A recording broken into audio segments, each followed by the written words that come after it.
નમસ્કાર દર્શક મિત્રો, @ગુજરાતમાં આપનું સ્વાગત છે। હવે ગુજરાતમાં હવામાનનું બેવડું સ્વરૂપ જોવા મળશે।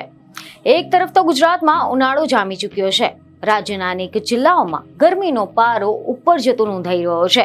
ત્યાં જ બીજી તરફ હવે ઉનાળાના ધગધગતા તાપની વચ્ચે ભારે વરસાદની આગાહી કરવામાં આવી રહી છે।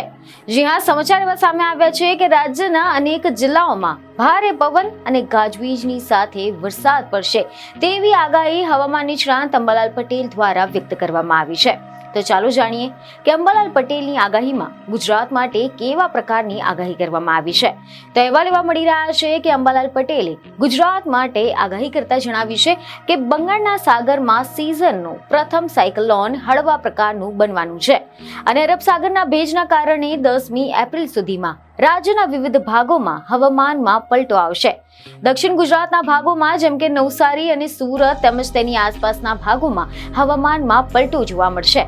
દક્ષિણ સૌરાષ્ટ્ર, ઉત્તર અને મધ્ય ગુજરાતના ભાગોમાં પણ હવામાનમાં પલટો આવશે। ઉત્તર ભારતના વિસ્તારોમાં હાલ એક વેસ્ટર્ન ડિસ્ટર્બન્સ સક્રિય થયું છે અને આના કારણે ઠંડા પવનો ગુજરાત તરફ આવતા ગરમીમાં થોડી ઘણી રાહત મળી છે। તો બીજી તરફ ગુજરાતના વાતાવરણમાં મોટી હલચલ થવાની હવામાન વિભાગે પણ આગાહી કરી છે। સમાચાર એવા મળી રહ્યા છે કે રાજ્યમાં કમોસમી વરસાદની આગાહી હવામાન વિભાગ દ્વારા કરવામાં આવી છે, જેમાં 31મી માર્ચના રોજ નર્મદા, તાપીમાં વરસાદની આગાહી છે, જ્યારે 1 એપ્રિલથી અમરેલી, ભાવનગર અને સુરત, તાપી, નવસારી, નર્મદા, છોટાઉદેપુર, ડાંગ અને વલસાડમાં ગાજવીજ સાથે છૂટાછવાયા વરસાદની આગાહી કરવામાં આવી છે।